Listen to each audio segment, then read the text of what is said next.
Hey DV, I'm Eric. And I'm Alyssa. It's the last week of January, and we've got lots to report for the upcoming month. Starting off strong, the last week of January, our theater program put together a show called All My Sons.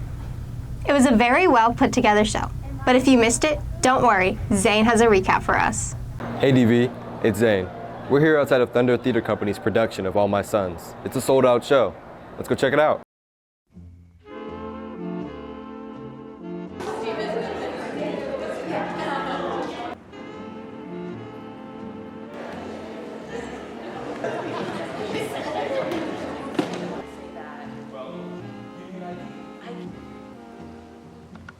Okay.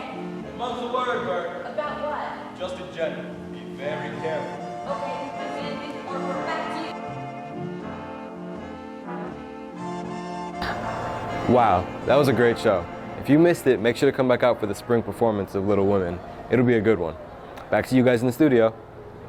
Thanks, Zane. Another important note, auditions for the talent show are coming up soon on February 9th. Let's get more information from Xavier. TV, do you have a cool talent that you would love to display? Well, we want to see it. Freshman Student Council is holding a talent show on March 6th, and auditions are on February 9th in the Black Box Theater. And if you win, you get a special prize. So scan this code to sign up. Thanks, Xavier. What a great way to end the month. As we move into the beginning of February, it's important to note that we commemorate the Chinese New Year. Let's hand it to Callista to learn more about it.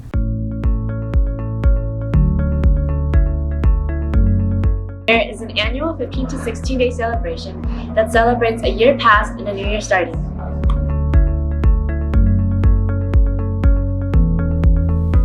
This year, Chinese New Year will land on February 10th, and the Lantern Festival will be on February 24th.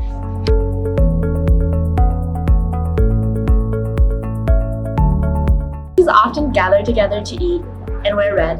Decorations like lanterns are hung, red envelopes are handed out, firecrackers are lit, lion dances are performed, and a lot more.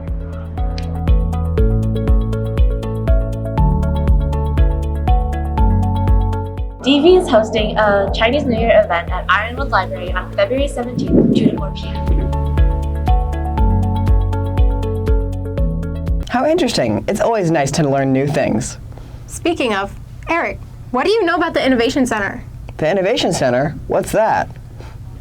Let's hear from some of our students who attend the Innovation Center. The Innovation Center was a part of the Tempe Union High School District that was created about a year ago, and it was being worked on for a whole year, renovated of the Compadre old campus. And we started going here my sophomore year, so this year, and it is a place where you practice project-based learning, where you work with businesses and work on the projects that are assigned to you. So with that, we are expected to follow a criteria that was given to us by the teachers here, which are called facilitators, because with the projects, we don't have classes here. We just work on our project, and then the second half of the day, we work on whatever class we have here, but it's not every day. We have a class once a week. So during the time after our project work, we work on that class that we have here. So for the businesses, the business gives you a project to work on based on what they're lacking from their employees at the time. And we follow whatever that they're telling us to do, but we also have a creative route that we can take on it while meeting with our business partner every week to make sure that we're aligning with what they want. My decision for the Innovation Center this year was to try something new. The Innovation Center is not like regular schools where you sit down in a class and you do work and you have to sit down and do notes. It's a learning, project-based learning, where you choose a project of your choice and you align it with learning targets, and you're able to work with different people, and it's basically solving worldwide problems. I chose it because I felt like it was going to be something different for me. I know I started my junior year, so I wanted to kind of play around with it and see what would be different for me, and I wanted to experience different things and just see how it would work out for me. So I am working on a project with Peer Solutions, which is a nonprofit group centered around Tempe, which has meetings at Tempe Union High at every lunch hour. And I work on a podcast with them called TIP podcast, which stands for Trauma Informed Primary Prevention. So basically educating the community on how to better have safe, healthy, equitable, and respectful relationships, and promoting outreach of trauma-informed prevention of trauma and getting voices of survivors of traumatic abuse, things like that. And it's not that we started it, it's that my project is to promote and spread awareness of Peer Solutions' message, and then also me and my group add episodes to their podcast. So right now I am partnered with Peer Solutions. It is a nonprofit organization, and I am helping them build their podcast. So basically the podcast is talking about, or what me and my group are talking about, is trying to help parents, and not only parents but adults, understand our teenagers' perspective of the world and how we view it and the things we understand, because sometimes we can't go to our parents, or sometimes we can't talk to an adult about something. So we want to be able to show people our point of view and how we feel about it, especially with the whole COVID thing. Sometimes we have different anxieties or just things we can't talk about with an adult. So we want to be able to tell adults how we feel, and not just that, but share, how to do different things around the world and how to cope with different things. And whether it's, you don't have to talk to a therapist, but if you have anxiety, how can you deal with anxiety? How can you deal with depression, and just many more things, and just have like a really good time. So that's the project that I'm working on right now with a really good group of mine. It does not feel like school here. It very much feels like work. It's a very big space, and we're able to move around into different rooms, and we have really cool meetings with the people we're partnered with.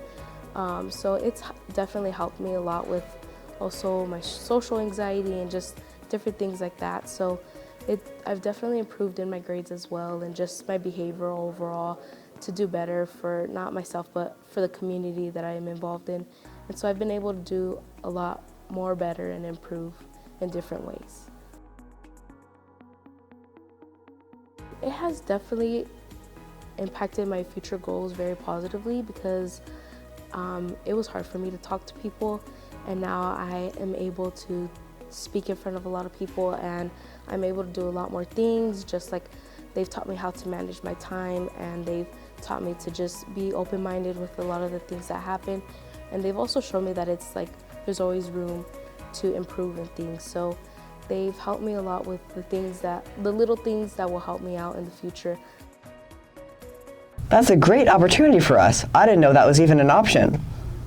I'm sure you're not the only one. It's extremely important that our students know the opportunities at hand. Be aware of things is also extremely important. As you may or may not know, there is a fentanyl epidemic that is attacking our communities at an alarming rate. In response, our district has formed the No Second Chance Committee that involves the work of students from some of our schools. This committee works hard to raise awareness of what's going on and make sure students are staying alert.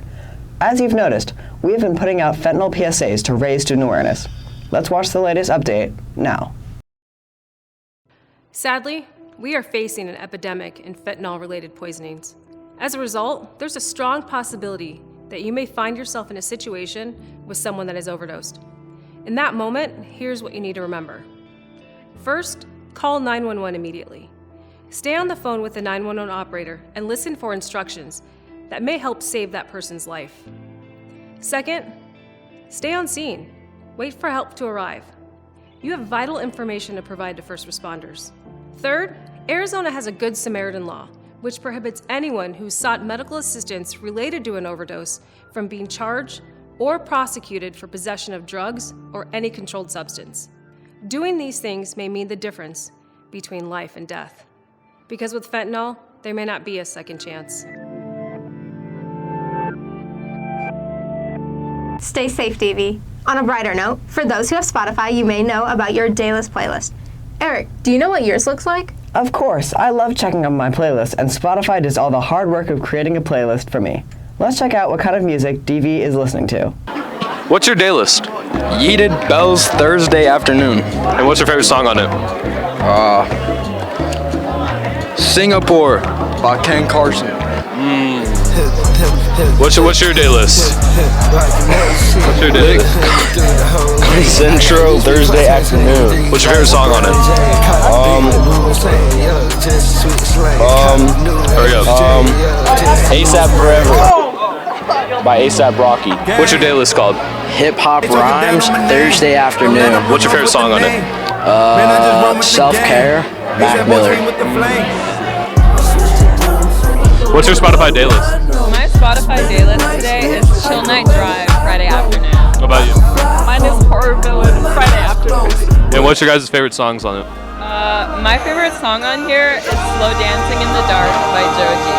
My favorite is New Invention by Africa. Good songs. Spotify day list. My Spotify day list was Hype Lyrical Afternoon.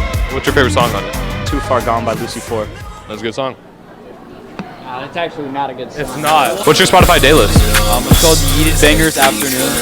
And what's your favorite song on it? Kodiak Black and ZZ. That's a good song. What's your day list? Nature New Wave Friday Afternoon. What's your favorite song on your day list? Trouble by Rich and Mary. What's your Spotify day list? It's Lit Hype Friday Afternoon. What's your favorite song on it? Love Sosa by Chief Keef. Good song. What's your day list? My day list is Solitude Downtown Vibes Thursday Afternoon. What's your favorite song on it? Probably Back to the Old House by the Smiths. And who's that by? The Smiths. Never knew how much I really liked you. Thanks, Bryce. As winter sports slowly fade out and spring sports begin, let's get a quick update on how our sports are doing from Luke and AJ.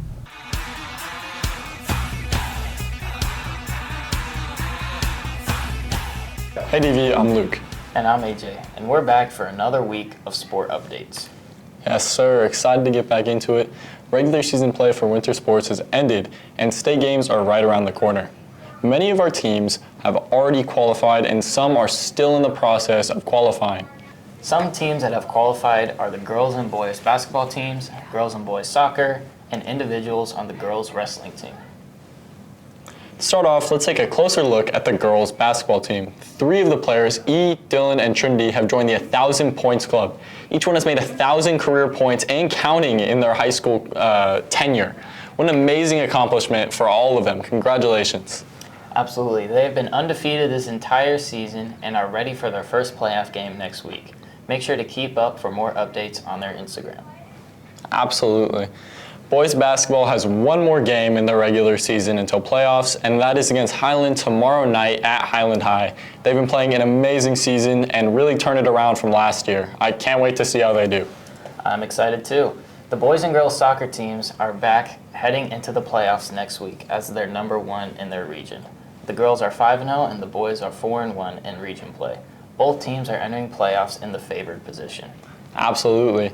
Girls soccer's first playoff game is on February 14th, and the boys' first game is tentatively this Thursday. Keep up with updates on their Instagrams as well. Both boys and girls wrestling have been killing it on the mats. We have 5 girls that are heading into the state qualifying last weekend, and the sectionals meet. Regan Mathers placed 1st, Janelle Davis placed 3rd, Chelsea Patterson placed 4th, Sophie Ramirez placed 4th, and Amanda U. Ramirez placed 2nd. The boys team will compete for state qualification on Saturday. We are hosting it here at DV from 10 a.m. until 4 p.m. Come out and see them on the mats. Absolutely, it's going to be exciting. Hockey has had a great season. In the quarterfinals last week, senior Landon Hart scored an amazing breakaway goal. Congratulations on a well-played season. A nice goal there, Landon. The D2 and JV hockey teams are still in the midst of their season. The D2 hockey team has a game on Saturday, 12:10 at the Chandler Ice Den. Their quarterfinal playoff game will be on February 24th. The JV team is also getting ready for their playoffs and will play in the game on February 10th. Good luck as they take the ice. Take the ice, indeed. Playoff season is just starting, And we can't wait to see what our athletes can accomplish. Make sure to go out and support as they finish out their winter seasons. And good luck to all the athletes that are trying out for any spring sports. That's all we have for today, DV. Let's kick it back to Eric and Alyssa. Thank you, guys. That's all we have for you this week, DV. Make sure you follow us on all our social medias at DVHS Thunder Media. Bye.